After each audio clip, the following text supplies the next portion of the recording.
పలాస, కాశీబుగ్గ జంట పట్టణాల వాసుల ఎన్నో ఏళ్ల కల నెరవేరనుంది.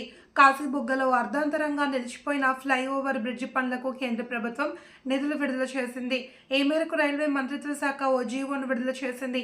కూటమి ప్రభుత్వం ఆవిర్భవించాక ఈ ప్రాంతం అభివృద్ధిపై ఎమ్మెల్యే గౌతు శిరీష ఫోకస్ పెట్టారు. రైల్వే ఓవర్ బ్రిడ్జిని పూర్తి చేయాలి అనే దీక్ష, ఆమె పట్టుదల, కృషి సత్ఫలితాన్నిచ్చింది. ఇందుకు కేంద్ర మంత్రి కింజరాపు రామ్మోహన్ నాయుడు సహకారం తోడైంది. కాశీబుగ్గ రైల్వే ఎల్సీ గేట్ దగ్గర ఫ్లైఓవర్ వంతెన నిర్మాణానికి కేంద్ర ప్రభుత్వం నిధుల కోసం ఎమ్మెల్యే శిరీష యత్నించారు. పలాస ప్రాంత ప్రజల ప్రయాణ కష్టాలను తొలగించేందుకు కేంద్ర రైల్వే మంత్రి అశ్విన్ వైష్ణవ్ను ఢిల్లీలో కేంద్ర మంత్రి రామ్మోహన్ నాయుడుతో కలిసి విజ్ఞప్తి చేశారు. పలాస ఎమ్మెల్యే శిరీష కేంద్ర మంత్రి రామ్మోహన్ నాయుడు చిత్తశుద్ధితో అడుగులు వేయడంతో రైల్వే శాఖ నిధులు మంజూరు చేసింది.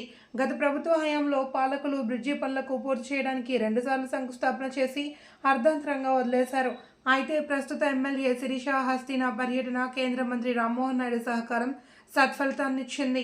ఇందులో భాగంగా 46.64 కోట్లు సవరించిన అంచనాలతో పూర్తిగా రైల్వే శాఖ చేపట్టేలా జీవో విడుదలవ్వడం పట్ల కూటమి నాయకులు, ఈ ప్రాంత ప్రజలు హర్షం వ్యక్తం చేశారు.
అందరికీ నమస్కారం. పలాస పట్టణ ప్రజలకి శుభవార్త. ఎంతో కాలం నుంచి పలాస పట్టణ ప్రజలందరికీ కూడా వేధిస్తున్నటువంటి ఆరోగ్య తాలూకా సమస్య, మరి నేటికి ఆ సమస్యకి ఒక పరిష్కారం దొరికింది. కేంద్ర ప్రభుత్వం అంగీకరించి సుమారు 46 కోట్ల రూపాయలకి రీఎస్టిమేషన్కి మనం ఏదైతే కేంద్రానికి పంపించామో దానికి అంగీకరించి మిగిలినటువంటి పనులన్నీ కూడా కేంద్రం, ముఖ్యంగా రైల్వే తన బడ్జెట్లో నుంచే ఖర్చు పెట్టి ఆ పనులు పూర్తి చేస్తామని రైల్వే మినిస్టర్ గారు దానికి అంగీకరిస్తూ ఒక లేఖ కూడా రాయడం జరిగింది. మరి ఒక శుభవార్త పలాస పట్టణ ప్రజలందరితో కూడా ఈ సందర్భంగా మీ అందరితో పంచుకుంటున్నాను. మీకు తెలిసిందే, గత ఎన్నో సంవత్సరాలుగా అది పూర్తయినందున వల్ల ప్రజలు అందరూ కూడా పలాస వెళ్ళాలన్నా, బయటికి రావాలన్నా అక్కడ ఉన్నటువంటి రైల్వే గేట్ వల్ల అనేక రకాలైనటువంటి ఇబ్బందులు పడ్డారు. వేసవి కాలంలో కానీ, లేకపోతే వర్షం సమయంలో కానీ గంటలు కూడా కొన్ని సందర్భాల్లో వెహికల్స్ అన్నీ కూడా అక్కడ ఆగిపోయి మరి రాకపోకలు మున్సిపాలిటీకి చాలా ఇబ్బందులు పడుతూ ఉండిపోయింది.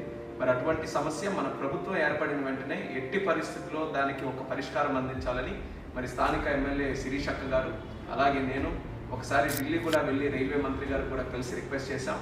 అలాగే పదే దాని తాలూకా ప్రయారిటీని తెలియజేస్తూ ఎన్నో సందర్భాల్లో అశ్విని వైష్ణవ్ గారిని కలిసినప్పుడు నేను కూడా దాని గురించి ప్రస్తావించి అది వీలైనంత త్వరలో చేయాలని నేను కోరిన తర్వాత నేటికి దానికి ఒక పరిష్కారం చూపిస్తూ అంగీకరించడం జరిగింది.